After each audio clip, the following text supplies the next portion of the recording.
tocaremos en esta oportunidad lo que hemos denominado el desarrollo fisiológico y maduración del cultivo de caña de azúcar. Este es parte de nuestro quehacer en los últimos años, desde que tuvimos la oportunidad de fundar juntamente con otros colegas lo que es el Centro Guatemalteco de Investigación de Caña de Azúcar en Guatemala, ya por los años 92, y hemos hecho un resumen muy práctico para que la gente que está como iniciándose o aún a los que ya tienen un buen tiempo de estar en el cultivo de caña puedan entender cómo funciona el cultivo. Entonces, desarrollo fisiológico y maduración del cultivo de caña de azúcar. Para ello iremos en etapas fisiológicas. Para eso las hemos determinado de acuerdo a nuestra experiencia, saliéndonos un poco del entorno o del esquema que tradicionalmente se hace, de que la caña germina, nace, etapa de germinación. Nosotros hemos puesto desde su inicio, en sus etapas iniciales, hasta que llega a la parte de maduración, que el objetivo realmente, como corrientemente se llama es formar azúcar. Entonces, la hemos dividido en tres etapas fisiológicas. Para ello, tomando en cuenta nuestra experiencia en la fisiología. Entonces, tenemos aquí la primera, dependencia fisiológica; la segunda la denominamos balance fisiológico; y la tercera la hemos denominado excedencia fisiológica. ¿Cómo van ligadas estas tres etapas? Vamos rápidamente. Cuando la caña germina, que le damos el proceso de germinación, que realmente es una brotación del suelo, comienza con una dominancia apical y se regula el crecimiento. Eso es desde sus propios inicios. Hay hormonas reguladoras de crecimiento y desarrollo que normalmente son sintetizadas. Esas hormonas son sintetizadas en las raíces adventicias. Sabemos que la planta como de caña, como una gramínea, que no tiene raíces verdaderas, sino su sistema se llama adventicio. Es un sistema un tanto anormal porque sale del tallo. Entonces, ahí se sintetizan las hormonas. Se movilizan hacia el meristemo apical del tallo, que es donde va a estar esa dominancia apical. Y existe una dormancia o latencia de las yemas laterales y rizomatosas, es decir, estas permanecen latentes para que no vayan a brotar en esos momentos, existiendo la dominancia apical. El flujo de hormonas entonces es hacia el meristemo apical, no hacia el brote lateral, va directamente al meristemo apical.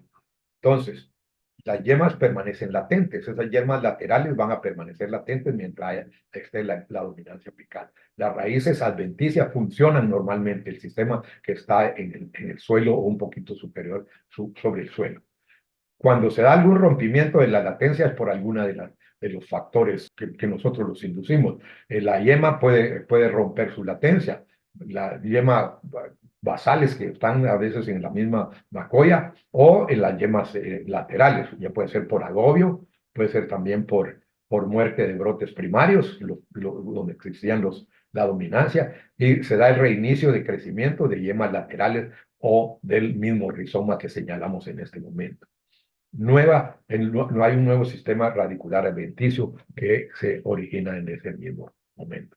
Entonces, el reinicio del crecimiento, cuando se corta la caña, se hace la soca, entonces se inicia el crecimiento y ese inicia prácticamente de la macoya que existe en el suelo. Las yemas del rizoma inician el desarrollo. Nosotros llamamos macoya, pero botánicamente se le llama un rizoma. Esas yemas inician el desarrollo nuevamente porque se rompió la dominancia apical. No hay nuevo sistema radicular adventicio, se origina también el flujo de hormonas y reguladores, es restablecido hacia la yema, hacia el brote terminal. Vamos a ir en esas tres etapas que mencionamos. La primera etapa dijimos que se llama dependencia fisiológica. ¿Por qué le llamamos de esta manera? Porque realmente todo lo que es la germinación, que lleva división celular, multiplicación, el desarrollo de plántulas en sí, elongación, especialización, desarrollo de macoyas, rizomas, el sistema radicular, todo es dependiente de energía biológica. Y esa energía biológica es ATP, que para eso estaba acumulada en la macoya, y esa macoya sufre un proceso de respiración celular y de ahí saca la energía que es ATP. Por eso le llamamos dependencia fisiológica, porque es altamente dependiente de esa energía biológica. En esa primera etapa, si nosotros lo vemos ya en lo agronómico, Es un cañalito de unas 3 semanas de edad. Ahí está arriba, un poco ampliado. Lo tenemos en el esquema abajo. Y hemos extraído la macoya. Ese sistema radicular que se nota ahí, ese sistema radicular que tenemos ahí, que es visible, ese sistema radicular es prácticamente es de la macoya vieja, de la soca vieja. Eso no es de la planta, no es de la nueva. Los nuevos hijos que están ahí todavía no tienen raíces, las 2, 3 semanas. Por eso es dependencia. Depende de un cordón umbilical que tiene esos brotecitos hacia la macoya, de donde extraen su reserva. Por eso le llamamos dependencia fisiológica. La segunda etapa, muy importante tenerla, que agronómicamente es una etapa clave para todas las labores que podemos hacer de manejo de malezas, de fertilización y todas las demás labores que puede llevar el cultivo. La segunda etapa le llamamos balance fisiológico y es donde debemos manejar o buscar un balance en la planta, en lo que es la macoya y la planta misma de caña. Ahí hay un desarrollo de tallos aéreos que botánicamente se llaman culmos, hay pseudotallos también que los llamamos mamones o chupones, la formación de biomasa, esas hojas que tenemos ahí en ese cuadrito, es lo valioso. Yo acostumbro a decirle a la misma gente que trabaja, aún la de los ingenios, la gente que está en el ingenio es la encargada de extraer el azúcar. Esto que tenemos ahí en ese recuadro es la verdadera fábrica de azúcar. Esa biomasa que estamos formando nosotros en esta etapa nos va a garantizar la formación de azúcar después. Ese es el follaje. La formación de tallos subterráneos también ahí mismo está devolviendo a la macoya subterráneamente, que son los rizomas. Es importantísima esa segunda etapa. Esa segunda es donde ya vemos nosotros. Aquí hemos extraído esos brotecitos. Estos tienen llegando a unas 5 semanas de edad. Estos ya están dando, ahí señalamos prácticamente esos son las nuevas raíces, el nuevo sistema radicular adventicio que están haciendo de los mismos tallos que ya brotaron. Esa es una etapa valiosa. Aquí es donde nosotros tenemos que manejar. Previo a esto, principalmente fertilizantes como el nitrógeno, ¿para qué lo vamos a estar aplicando? Si aquí es donde la planta está sacando sus primeras raíces adventicias, pero que es el sistema radicular que la va a sostener. Ese sistema radicular todavía no estaba antes. Y la misma etapa, ya vamos a ver cómo para el manejo de maleza es valioso entender esta segunda etapa. Esa es clave, esa segunda. Y la tercera etapa es la etapa al pomo, como le decimos, en esa etapa, la excedencia fisiológica. Y lo que hicimos en esa segunda etapa, la planta de caña va a vaciar las reservas. Hay un tejido que es el floema y ese lo vacía hacia los vertederos, que normalmente son donde se va a almacenar esos excedentes de azúcar.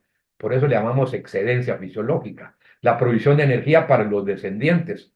Si la caña de azúcar, como todo ser vivo, como planta que es, debería emitir su flor. Y ahí es donde, por eso es que nosotros no manejamos la floración, porque la floración no nos sirve. Se dice corrientemente que la flor es solo para adornos de Navidad, porque no sirve más que para extraer azúcar. Se usan y la planta biológicamente necesita porque son sus descendientes sexuales. Afortunadamente hemos manejado las variedades que ya no deben florear. Y los asexuales también. En los entrenudos de los culmos, que nosotros hemos llamado tallos primarios, tallos secundarios, esas yemitas que están ahí son los nuevos individuos y van a ser para reproducir. La planta de caña en este momento se está preparando para su proveer ya que la flor no va a funcionar, sus descendientes van a ser las yemas que están en los entrenudos, en los canutos que llamamos corrientemente. Pero ahora viene y nosotros extraemos ese azúcar. Qué bondadosa la planta de caña de azúcar, pero ella lo que estaba haciendo era poner la provisión para sus nuevos descendientes, que eran esas yemas que están en esos tallos. Los sexuales, ya dijimos, las flores, el fruto debía haberse formado. Afortunadamente, la planta, las variedades que tenemos no deben florear porque es mal gasto de energía. Nosotros no vamos a usar eso. Pero ahí se forman los cotiledones, ahí están las semillas y lo que hemos llamado la floración y fructificación. Eso es valioso biológicamente, pero para nosotros no. La tercera etapa para nosotros, lo más importante es que acumule en los entrenudos, lo que hemos llamado los canutos, donde va a proveer de energía. Entonces, Pensemos en un momento en esto. Cuando hacemos un manejo, yo voy a tomar un ejemplo, lo que es el manejo de malezas y después vamos a finalizar con la maduración. Los primeros 45 días después del corte, vamos a pensarlo en lo tradicional, en los cañaverales, pues casi lo mismo para cañas, plantilla, cañas de siembras nuevas, pero pensemos en una caña soca. Los primeros 45 días después del corte. Este es un cañalito que nosotros tuvimos la oportunidad en una de las fincas de la universidad, lo vimos y vemos aquí, este cañalito tiene 45 días después del corte. Y mi gran pregunta es, ¿dónde están las malezas? No hay malezas, pero sí hay caña. Y ahora vayan en la explicación, no hay malezas, pero sí hay caña. Las malezas no están. Entonces, ¿por qué no están? Ahí valioso entender esto. 45 días después del corte, aquí viene el punto. Ya acercando nosotros, ¿de qué vive el cultivo? La pregunta es de qué vive el cultivo y de qué vive la maleza. Pues el cultivo, afortunadamente hay que entender, 90% de las especies de malezas que hay en caña de azúcar provienen de semilla. Esta que estamos poniendo son malezas que provienen de semilla. ¿De dónde? ¿De qué viven esas malezas? De las semillas, pero como las semillas son pequeñas porque son solo para proveer al embrioncito, al embrión. En cambio, la caña de azúcar, el que tenemos arriba, es de reproducción asexual, es una macoya, es un rizoma. Ese rizoma tiene suficiente reserva para en un momento dado, con un residuo de humedad, la caña sigue creciendo, se desarrolla. Por eso es que se desarrolló. ¿De qué vive? De la reserva que tenía en esa macoya, en ese rizoma. La maleza prácticamente no tenía. Tiene reservas, pero muy son escasas. Y esas ya biológicamente está adaptada que en el momento en que viene el agua, lo vamos a demostrar, en que viene agua, ya sea de lluvia o de riego, entonces la maleza germina. Mientras no hay agua, la maleza no germina. Y aquí está este ejemplo. Con esto voy a poner un buen ejemplo claro, porque uno dice que la maleza va a interferir todo el tiempo y no es así. Pensémoslo en este momento. Ese es prácticamente ese cañaveralito que señalábamos nosotros. Y aquí está otro un poco, siempre en la misma región, por ahí, pero de otro momento. Este de la izquierda tiene 45 días después del corte. El de la derecha, 75 días después del corte. Hay una diferencia de 30 días, ¿cierto? Hay un poco de diferencia en la macoya, porque ni modo hay más reserva. No, pero el punto que quiero señalar en este momento es el siguiente.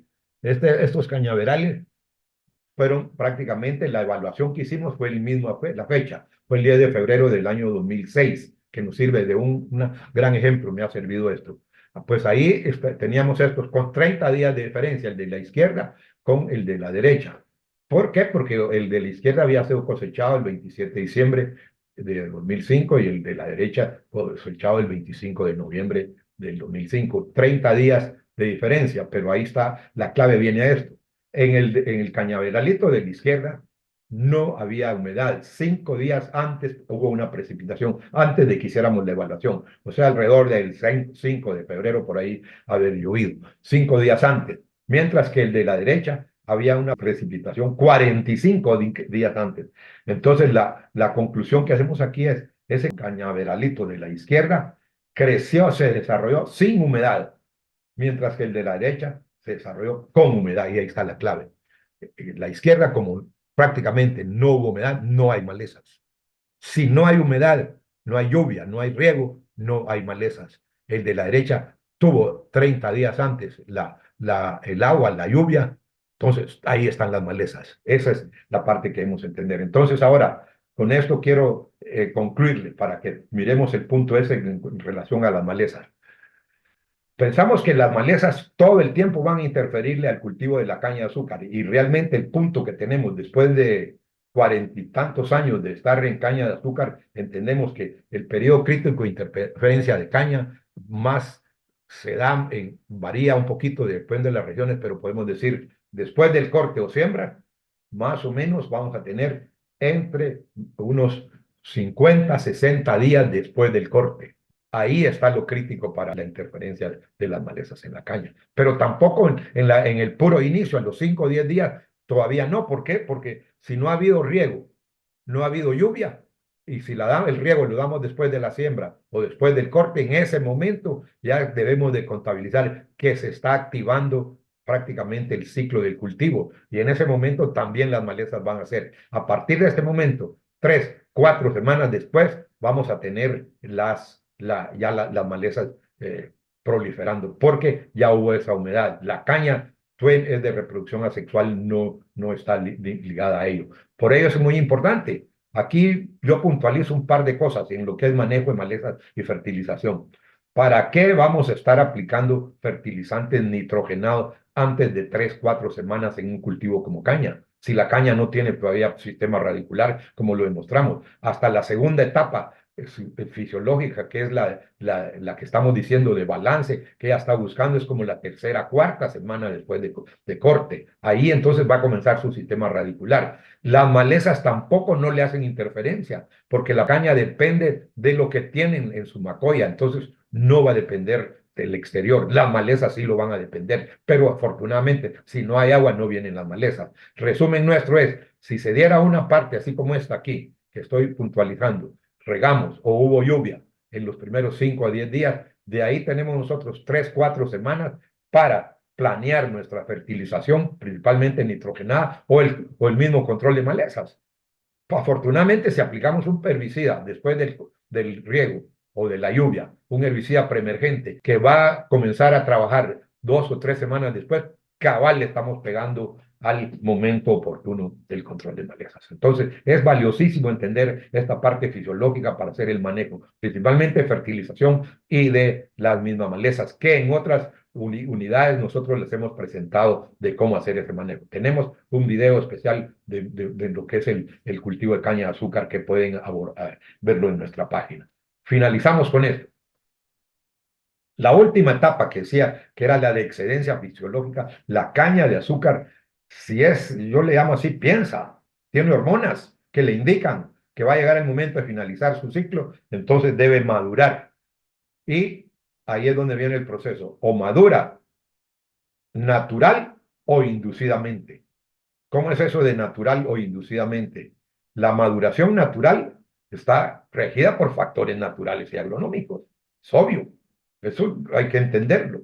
La maduración natural. Pero hemos aprendido también y lo hacemos en otras unidades cómo manejar esto de la maduración inducida. Y para ello se maneja con el uso de madurantes. Entonces, con esto nosotros concluimos cómo es prácticamente el desarrollo fisiológico de la planta de caña de azúcar.